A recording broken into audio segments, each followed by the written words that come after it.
आपका स्वागत है एक और कहानी में।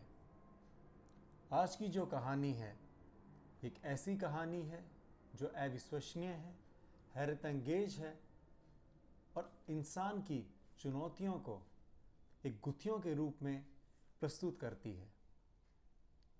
ये ऐसी कहानी है जो हड़कंप मचा देगी, जो आपको सोचने पे विवश कर देगी कि रिश्ते क्या हैं, रिश्ते किस दिशा में जा रहे हैं और रिश्तों का महत्व कहाँ ख़त्म होता है। ये कहानी एक 16 साल के लड़के की है जिसने अपनी माँ को, अपने भाई को और अपने पिताजी को जान से मारा। क्या परिस्थितियाँ रही होंगी? ऐसी हैरतअंगेज, ना जानने वाली ना सुनने वाली अकाल्पनिक कहानी ये हकीकत है। चलिए इस कहानी की तरफ हम आगे बढ़ेंगे और आपको हम ये बताएंगे कि किस प्रकार एक 16 साल के नौजवान ने इस घटना को अंजाम दिया, जहाँ पे उसने रिश्तों की महत्वाकांक्षाओं को दरकिनार करते हुए इस घटना को अंजाम देने में क्या उसकी परिस्थितियाँ रही होंगी या क्यों उसने एक कदम उठाया, उसे जानने का प्रयास करेंगे और समाज में जो विभिन्न चुनौतियाँ हैं उन पे एक पहलू, एक नज़र रखने का हम प्रयास करेंगे। तो ये जो कहानी है, ये कहानी मैं आपको बताना चाहूँगा, ये वेस्ट बंगाल की है। वेस्ट बंगाल में 2003 फरवरी, ये जो समय था, फरवरी में ठंड का ये लगभग समय था और 2003 फरवरी में पुलिस के पास एक रिपोर्ट आती है। रिपोर्ट आती है, एक कॉल आती है कि एक छोटी सी चोरी हुई है एक सोसाइटी में, एक आर के सोसाइटी है जहाँ पे ये चोरी हुई है। वहाँ से पुलिस को फ़ोन आता है कि हमारे यहाँ पे एक चोरी हुई है, आप चोरों को पकड़ने का काम करें। पुलिस छानबीन करती है, बेसिक इन्वेस्टिगेशन करती है और बेसिक इन्वेस्टिगेशन के बाद जो वहाँ पे जो गैंग बने होते हैं उनसे जब थोड़ी सख्ताई पूछती है तो एक लड़के को उस भाग दौड़ में ही, उस कश्मकश में ही गिरफ्तार करती है। जो लड़का अपना नाम पुलिस को बताता है शेख राजू। ये जो घटना है वेस्ट मिटनापुर की है, जहाँ पे शेख राजू जो है ये जो डकैती करता है, एक बहुत ही आम डकैती ये करता है घर में। इसको पुलिस हिरासत में लेती है, पकड़ती है। शेख राजू एक छोटी सी डकैत के केस में जेल में जाता है। 3 महीने वो जेल में रहता है। तो ये बड़ी ही दिलचस्प बात है कि एक लड़का एक छोटी सी मामूली से घर में चोरी करता है, एक ताला तोड़ता है, कुछ कैश, कुछ जेवर या जो भी कुछ सामान उसे दिखता है, चाहे वो डेकोरेटिव पीस हो, चाहे पंखा हो, ऐसा जो भी सामान जो वो कुछ दामों में बेच सके और कुछ रुपए, कुछ पैसे उससे प्राप्त कर सके। शेख राजू इस डकैती को अंजाम देता है। पुलिस के पास जो जिनके घर चोरी होती है वो इन्फॉर्मेशन प्रोवाइड करते हैं, पुलिस इस तक पहुंचती है और इसे गिरफ्तार कर लेती है और ये कबूलता है इसके पास से घर का सामान भी मिलता है। तो शेख राजू को जेल में डाल दिया जाता है। शेख राजू अब जो है जेल में बंद है और अब वो एक आम कैदी की ज़िंदगी जी रहा है। जेल में लगभग 3 महीने के बाद जब वो रहता है तो जेल में एक नया जेलर आता है। जेल के जो एग्जिस्टिंग जेलर हैं वो उनका ट्रांसफ़र हो जाता है और अलीपुर से एक नए जेलर आते हैं। और ये जो जेलर हैं इनका एक अपना व्यक्तित्व है, इनका एक अपना अंदाज है, इनकी एक अपनी काबिलियत है। ये जितने भी कैदी हैं उनसे बात करते हैं, सभी कैदियों से बात करते हैं, उनकी जो चुनौतियां हैं या उनकी जो जीवन की जो यात्रा है उसे समझने का प्रयास करते हैं, किस माहौल से आए हैं, जो उनकी दुनिया में उन्होंने क्यों रखा। और उनका जो एक अंदाज़ है बहुत ही हंसमुख अंदाज़ है और सबसे मिल के वो अपने जो उनका काम करने का ढंग है उसमें सबको शामिल करके और सबके साथ एक अच्छा ताल्लुकात बना के आगे बढ़ते हैं। और वो अपने कैदियों को भी उतना एक सम्मान के साथ नज़र से देखते हैं। उनको वो हर वो उनको जानने का उनके अंदर एक इच्छा होती है उनको समझने का। तो हर एक अधिकारी का अपना एक काम करने का तरीका होता है और इनका तरीका एक अनोखा तरीका था, लेकिन वो जो तरीका था वो काबिल तारीफ तरीका था। जेलर जब सभी कैदियों से मिलते हैं तो हमारे शेख राजू जो हैं उनका नंबर भी आता है, वो शेख राजू से भी मिलते हैं।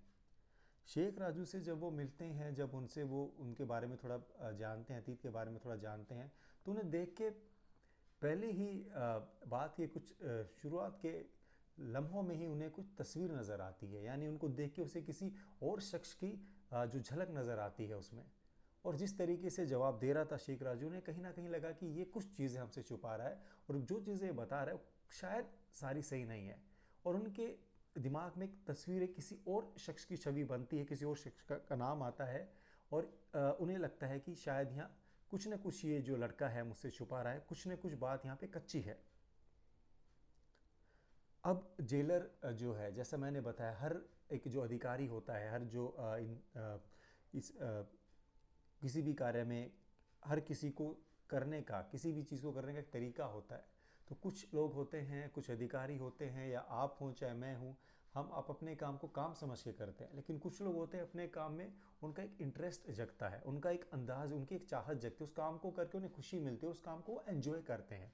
खुशी आपको तभी मिलेगी जब आप अपने काम को एंजॉय करेंगे। और जो जेलर थे उनके अंदर सबसे अच्छी बात ये थी कि वो अपने काम का लुत्फ उठाते थे, अपने काम को मज़े की तरह करते थे, उनको अच्छा लगता था इन्वेस्टिगेशन करना, पुलिस की वर्दी पहनना, अपने स्टार्स को देखना, अपने आप को पुलिस की ड्रेस में देखना। तो छोटी छोटी चीज़ें उनके अंदर बहुत ही उत्साह पैदा करती थी और उसी उत्साह के चलते वो हर चीज़ के डिटेल में जाते थे, बारीकी में जाते थे। यही ये कारण था।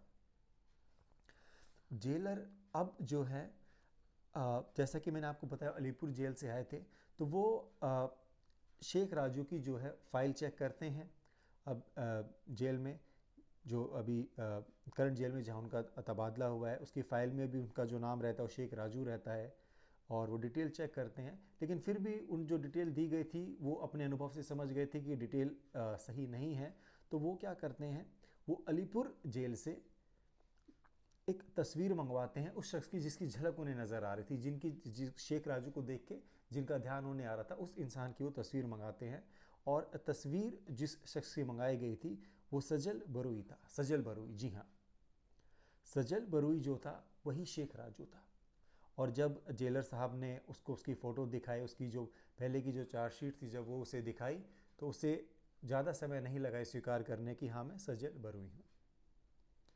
अब जो कहानी की हम बात करते हैं कि जेलर ने तो अपना काम कर दिया, तब जेलर ने जब सजल बरुई ये जो उनका नाम, उनको जब ये कंफर्मेशन हो गई कि वो ये हैं, तो फिर आगे की कार्रवाई के लिए जेलर ने कोर्ट में ये जो मुकदमा था वो दोबारा से खोल दिया। तो ये सजल बरुई अलीपुर जेल का जो सजल बरुई का कनेक्शन है वो क्या है, इसे हमें समझना होगा। इसे समझने के लिए मैं आपको ले चलता हूँ 1993 में। 1993 में north Pargana 24 district Kolkata central jail Dumdum police station है, उसके पास 4th फ्लोर पे, चौथे माले पे 4A फ्लैट में, फ्लैट 4A था, 4th फ्लोर था, डमडम पुलिस स्टेशन के पास में, नॉर्थ प्रगना 24 डिस्ट्रिक्ट में। अपार्टमेंट का नाम था शुभम अपार्टमेंट और वहाँ बरुई फैमिली रहती थी। बरुई फैमिली में कौन कौन था? बरुई फैमिली में जो थे सबुल, जो कि शेख राजू उर्फ सजल बरुई, इनके पिताजी, काजल बरुई और उनके एक भाई थे जो वहाँ रहते थे। काजल बरुई उनके भाई का नाम था, सबुल जो है उनके पिताजी का नाम था और न्योती जो थी उनकी माँ का नाम था। और इसमें और एक खुद एक हमारे सजल बरुई थे। इसमें जो बात ध्यान में रखने वाली बात ये है कि सबुल जो हैं, जो सजल बरुई के पिताजी हैं, उन्होंने अपनी पहली पत्नी न्योती को जो है उन्होंने तलाक दे दिया था और सजल उनके ही पुत्र थे, पहली बीबी से उनके पुत्र थे। और सबुल ने जो है दूसरी शादी मिंटई बरुई के साथ करी थी। और अब जो हैं और जो सजल हैं यानी जो शेख राजू हैं, वो अब अपने जो उनकी जो रियल माँ है उनके साथ ना रहते हुए अपनी जो सौतन माँ है, सौतन जो भाई हैं उनके साथ रहते हैं। यानी सबूल और मीनाती और सजल और काजल, ये चारों लोग रहते हैं। और इनकी जो माँ है वो इनके साथ नहीं रहती हैं और उनके साथ उनके जो फादर हैं सबूल, उनका डिवोर्स हो चुका था और वो एक अलग अपनी ज़िंदगी की दिशा में चली गई थी। और जो सजल हैं वो अपने पिताजी के साथ ही रहे। उनकी आपस में बातें बनी। उन्होंने एक दूसरे को पिता की बात को ध्यान में रखते हुए सजल जो है अपने पिता के साथ ही रहने लगे। हालांकि उनकी माँ जो थी वो जो है इस घटना को बर्दाश्त नहीं कर पाई और कहीं ना कहीं इस चीज़ के चलते एक मन में ज़रूर मलाल रहा सजल के कि उनकी माँ के साथ जो हुआ वो ठीक नहीं हुआ, उन्हें उनका हक जो है नहीं दिया गया, जिस चीज़ के लिए हकदार थे उन्हें नहीं मिली, और इस बात से उन्हें बहुत पीड़ा हुई। और अब जो परिवार में 4A flat 4th floor apartment में रहने वाले जो 4 लोग हैं, सबुल बुरई, काजल बुरई, मिनाती बुरई और हमारे सजल बुरई। अब जाहिर सी बात है, एक सौतेली माँ का जो रवैया था सजल के प्रति, वो कहीं ना कहीं उनको उस तरीके का घर में वो प्यार, वो इज्जत, वो सत्कार नहीं मिल पा रहा था जो वो चाहते थे, या जो उनकी उम्मीद थी, या जो उनके पिताजी ने उनसे कहा था, या जो वो जब अपनी माँ न्योती के साथ रहते थे उन्हें मिलता था। इस घटना को बर्दाश्त ऐसा उन्हें लग रहा था कि वो डेली जो उनकी माँ जो उनसे जुदा हुई हैं और उनकी उनकी माँ के जाने के बाद उनके घर में वो स्थान नहीं है, वो जगह नहीं है जिसके वो हकदार हैं, और उन्हें मन ही मन में ये बात चुभने लगती है। वो घर कर जाती है कि ना उनकी माँ के साथ जो किया उनके पिताजी ने वो गलत किया, और घर में जो रवैया अब उनके साथ उनके जो सौतन माँ हैं वो कर रही हैं, उनके जो भाई हैं काजल बुरई वो भी उनके साथ जिस तरीके का व्यवहार रख रहे हैं वो कहीं ना कहीं उनके लिए एक अच्छा अनुभव नहीं रहा, और उन्हें ये लगा कि मुझे एक सौतेले की तरह जो मेरे साथ व्यवहार है वो सही नहीं है, और उन्हें घृणा होने लगी अपने घर से, अपने लोगों से, क्योंकि कहीं ना कहीं उनको इस बात की शायद वो मजबूर हो गए विचार करने में कि उनको ये लगता था कि जो उनकी माँ के साथ किया गया उनके पिता के द्वारा वो गलत था, वो बिल्कुल भी उचित नहीं था, और इस बात से वो बहुत दुखी थे, बहुत परेशान थे, और फिर जो रवैया जो व्यवहार उनके घर में उनके लिए किया गया उस बात को लेके भी उन्हें बहुत पीड़ा थी, बहुत आकलन उन्होंने किया। खैर,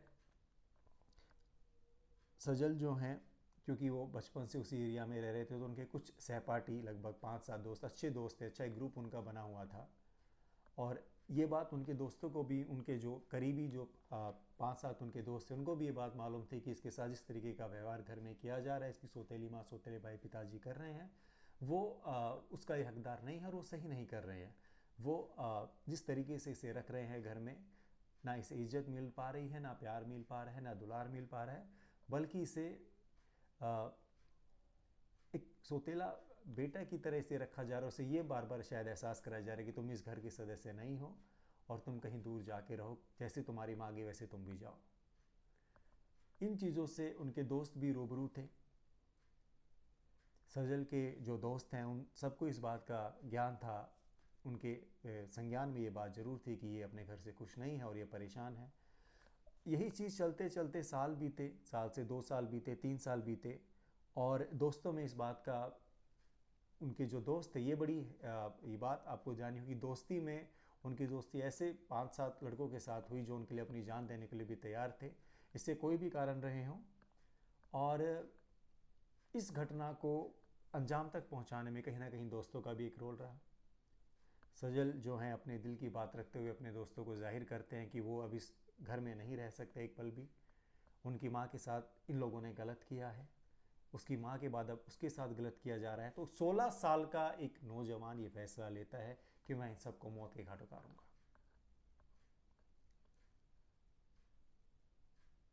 रूह तक कांप जाती है, हड़कंप मच जाता है, पैरों तले जमीन खिसक जाती है, दिल की रफ्तार बढ़ जाती है जब आप ऐसी कहानी सुनते हैं। और ये कहानी नहीं, ये हकीकत है, ये आप ध्यान रखें, ये हकीकत है, इस ज़िंदगी की वो हकीकत है जो बयां नहीं की जा सकती। एक 16 साल का लड़का,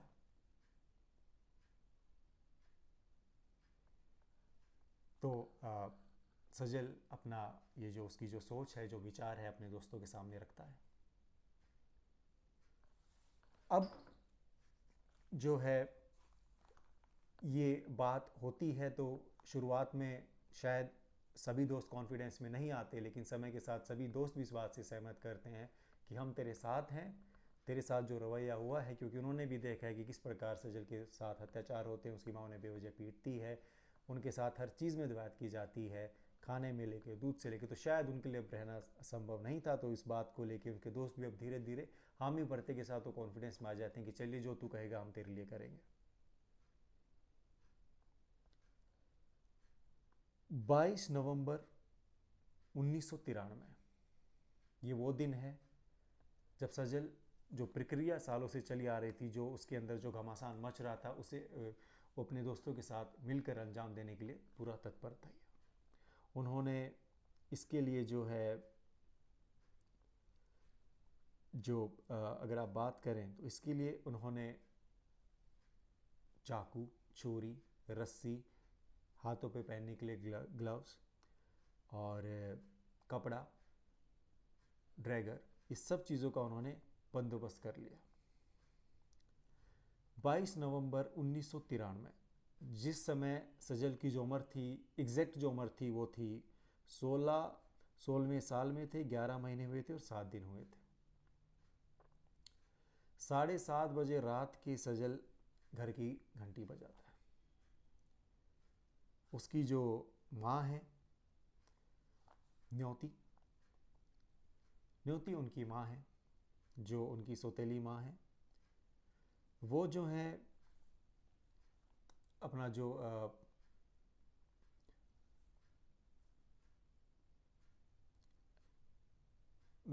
जी हाँ, मैं माफ़ी चाहूँगा, मीनाती, मीनाती उनकी जो माँ थी, मीनाती जो माँ है उनकी, वो गेट ओपन करती हैं, दरवाज़ा खोलती हैं। सजल जो हैं जाते हैं, वो भी टीवी देखने लग जाते हैं।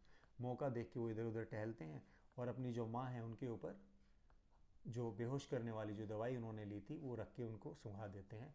और फिर इतने में उनके 5 दोस्त आ जाते हैं पीछे से, और वो जो उनकी माँ है उनको रस्सी से बांधकर एक कुर्सी पे लेटा देते हैं, यानी बैठा देते हैं। और उनकी जो उस समय जो पोस्चर रहता है वो लेटने जैसा हो जाता है, उनको चारों तरफ से रस्सी से बांध दिया जाता है। अब वो इंतज़ार करते हैं। कुछ समय के बाद काजल आता है, काजल के साथ भी वो यही करते हैं। जैसे ही काजल आता है उसको सुंघा दिया जाता है, क्योंकि वो बाहर से आते हैं तो उन्हें इस चीज़ का अनुभव नहीं रहता कि घर पे ये घटना घटी होगी। सजल उनका बहुत हंसते हुए स्वागत करते हैं, वो उनको बैठाते हैं और उनको बैठाने के बाद कपड़ा लेके सुंघा देते हैं। दूसरे कमरे में रस्सियों के साथ जो उनकी माँ के साथ किया गया वो कर देते हैं। अब रात के 12 बजते हैं। रात के 12 बजे जो सबूल हैं, जो उनके पिताजी हैं, वो आते हैं और उनके साथ भी सेम तरीके से वो घटना को अंजाम देते हैं, उनको एक दूसरे कमरे में रख देते हैं। अब जो है बहुत ही दिल को दहलाने वाली घटना को अंजाम दिया जाता है। सजल जो हैं सबको बेहोश करने के बाद जो उनकी सौतेली माँ होती हैं उनको जो है वो उनका जो गला है उसे वो घोंटने का प्रयास करते हैं और उनको मार देते हैं। काजल जो हैं उनको घोट के मारने का प्रयास किया जाता है, लेकिन घोट के वो नहीं मरते हैं। तो उनके मित्र जो हैं, उनके जो दोस्त होते हैं, जो उनके सहपाठी होते हैं, वो चक्कुओं के साथ जो है, जो ड्रैगर उन्होंने ले गए थे उनसे उनको मारते हैं। फिर नंबर उनके पिताजी का आता है।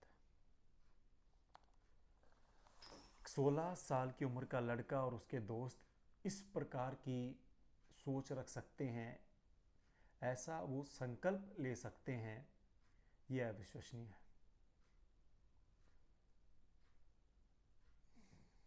खैर, अब उनके जो दोस्त हैं वो सजल को भी एक कुर्सी पे रस्सियों के साथ बांध देते हैं, थोड़ा भी उनके चीर फाड़ करते हैं, हाथों पे थोड़ा ड्रैगर मारते हैं, चक्कू मारते हैं, और उन्हें भी ये दिखाया जाता है कि वो उनके साथ भी अत्याचार हुआ है। और वो लगभग रात के 2-3 बजे अपने अपने वहाँ से निकल लेते हैं। अगले दिन 12 बजे सजल जो है चिल्लाता है, पूरे दिन वो ऐसे उस पर लेटा रहता है कुर्सी के ऊपर, चिल्लाता है बचाओ बचाओ। आस पड़ोस के लोग आते हैं, देखते हैं, कहता है कि मेरे को अभी होश आया है, मुझे बेहोश था मैं, मुझे होश नहीं आ रहा था, अभी होश आया तो मैं देख रहा हूँ ये है। कल घर में 7 डकैत आ गए थे, 7 लुटेरे आ गए थे, 7 चोर आ गए थे, जिनमें से 2 पंजाब साइड के लोग थे, 2 हरियाणा साइड के थे, कुछ यूपी जैसी आवाज़ आ रही थी, पता नहीं क्या था। उन लोगों ने आया है, हम सबको मार दिया है, हमारे पैसे वैसे लेके गए हैं। और इसी बीच एक अनोखी घटना घटती है जो पुलिस के लिए बहुत मददगार साबित होती है। रात को जब इन सबको मार देते हैं तो सारे दोस्त जो हैं फ्रिज से सामान निकालते हैं, कोक रखी रहती है, कोक पीते हैं, और जो है बिना चोरी करे वो टेबल पे अपने जो कुछ औजार के साथ साथ वो पैसा उल्टा रखते हैं, पैसा भी रखते हैं और कोक भी रखते हैं। और इससे पुलिस को बहुत मजबूत लीड मिलती है।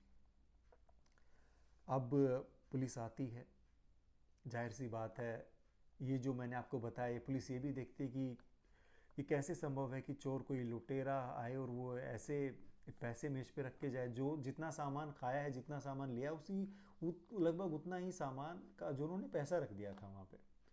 अब वो कहीं ना कहीं उन्हें कुछ हरकतें, क्योंकि जिस तरीके से काजल को, उनके पिताजी को, उनकी माँ को मारा गया, वो प्रोफेशनल किलिंग नहीं लग रही थी। वो कहीं ना कहीं लग रहा था कि कुछ अनाड़ियों का काम है। पुलिस दबाव बनाती है सजल के ऊपर, और एक 16 साल का बच्चा कितनी देर तक एक पुलिस का दबाव जो है झेल सकता है।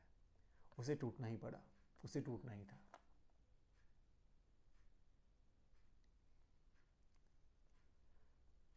खैर, पुलिस जो ये घटना रहती है 1993 की, उस समय जो एक अडल्ट किशोर अवस्था से पहले जो अवस्था रखी गई थी जुवेनाइल एक्ट के तहत, वो 16 साल रखी गई थी, और 16 साल के ऊपर के सजल हो गए थे। 2000 में लगभग इस उम्र को 18 कर दिया गया है। उस समय अगर आप 93 की बात करें तो उस समय उम्र 16 थी। और बच्चों की कम उम्र के आधार पर कानूनी कार्रवाई ना करने का उस समय जो जुवेनाइल एक्ट है उसके तहत उन पर कोई कार्रवाई इसलिए संभव हुई थी क्योंकि उनकी उम्र 16 साल से बड़ी थी।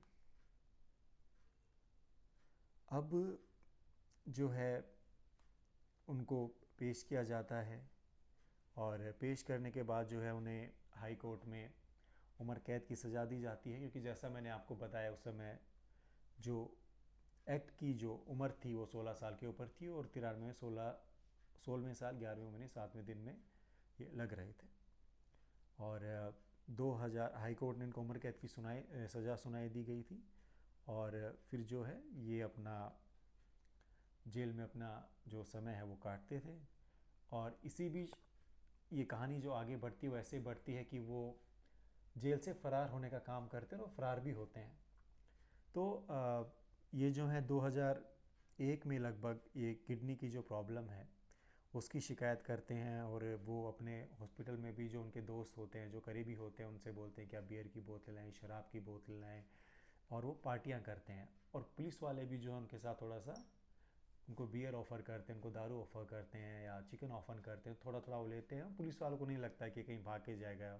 और इसी चीज़ को धीरे धीरे वो पहले किडनी की प्रॉब्लम के जितने दिन अस्पताल में रहता है, 1 दिन करता है, 2 दिन करता है, 3 दिन करता है, और मौका देखते ही वहाँ से फ़रार हो जाता है। और 2001 में जब वो अस्पताल से फ़रार होता है तो सीधा बम्बई जाता है। बम्बई में उसे एक लड़की से मोहब्बत हो जाती है, प्यार हो जाता है, उससे वहाँ शादी भी कर लेता है। लेकिन शायद उसकी किस्मत को कुछ और मंजूर था। वो मुंबई में 1 साल रहने के बाद वापस कोलकाता आता है। हालांकि मुंबई में जब वो गया तो वहाँ पे उसने अपना नाम शेख राजू रख लिया, पूरे अपना परिचय बदल लिया। उसकी एक लड़का भी हुआ, तो सारी ज़िंदगी उसकी लगभग सेट हो गई थी। पर ना जाने क्यों तकदीर उसे वापस कोलकाता खींच लाई।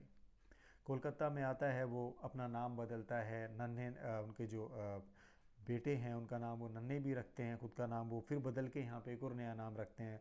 कभी वो कमल नाम रखते हैं, कभी करोनी नाम रखते हैं। तो अलग अलग चीज़ों से वो अपना यहाँ पे आके नाम बदल के छोटे छोटे गैंग और फिर वो जो है चोर डकैती शुरू कर देते हैं।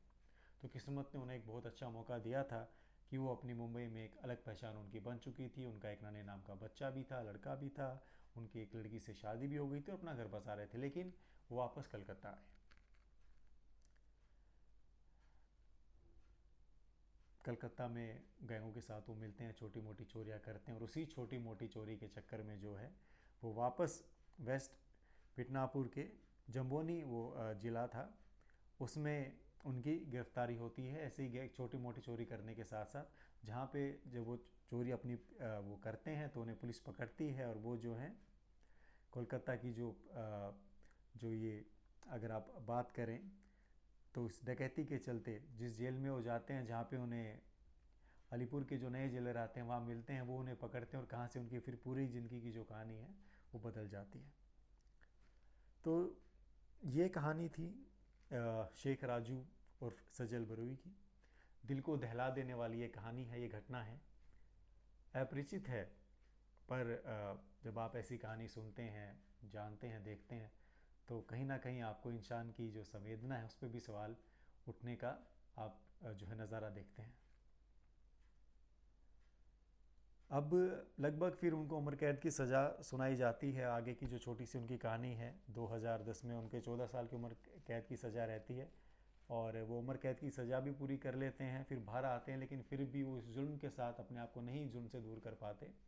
फिर वो इन डकैतियों के, छोटी मोटी डकैतियों के कारण वापस जाते हैं और अपनी बाकी ज़िंदगी वो जिनको जेल में बितानी पड़ती है। हाई कोर्ट का भी उनका ही फैसला रहता है उम्र कैद का। तो ये एक ऐसी कहानी, एक ऐसे 16 साल के बच्चे की जिसने इतनी बड़ी घटना को अंजाम दिया, फिर ज़िंदगी के साथ वो आगे बढ़ा, ज़िंदगी में ने उसे मौका भी दिया, लेकिन वो शायद उसको किस्मत कहें या अनहोनी कहें, वो इतनी मुसीबत से निकल भी गया था, जेल से फ़रार भी हो गया था, उसकी शादी भी हो गई थी, लेकिन ना जाने क्यों वापस वो उसी जगह वापस आया जहाँ से उसको जुर्म की दुनिया का जो थप्पा उसके ऊपर लगा था, शायद वो उसको साबित करने के लिए आया था, और न जाने क्या ये चीज़ रही। हालांकि सब बातों के बाद जो सबसे मज़ेदार चीज़ पुलिस ने नोटिस करी, जब पुलिस ने इससे पूछा भी कि जज साहब ने इनफैक्ट उससे पूछा कि बाकी सब ठीक जो तुमने किया ये किसी भी हालत में स्वीकृत नहीं है, तुमने समाज की बेड़ियों को हिला के रख दिया है, पर तुम्हें ये टेबल के ऊपर पैसे रखने की क्या ज़रूरत थी।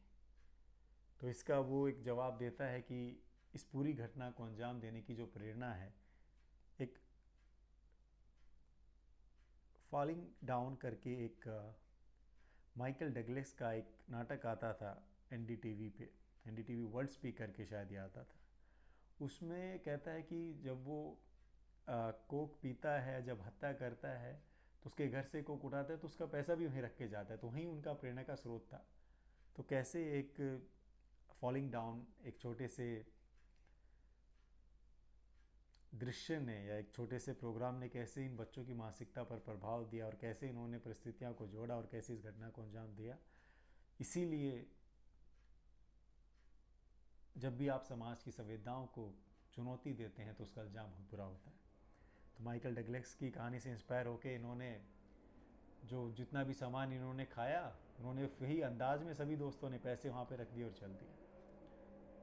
ये कहानी बहुत संवेदनशील है। ये कहानी मानव जो चेतना है उनको मिटाने का काम करती है, और 16 साल के बच्चे ने अपने कुछ दोस्तों के साथ मिलके, और उसके दोस्तों की लिस्ट में कुछ 12 साल के भी थे, कुछ उनकी हम उम्र के भी थे, कुछ उससे कम थे, इस घटना को जो अंजाम दिया है। आज भी पूरा कोलकाता और पूरा हिंदुस्तान जब इस सजल बरुई के नाम को सुनता है तो उनकी धड़कनें, उनकी रूह कांप जाती है।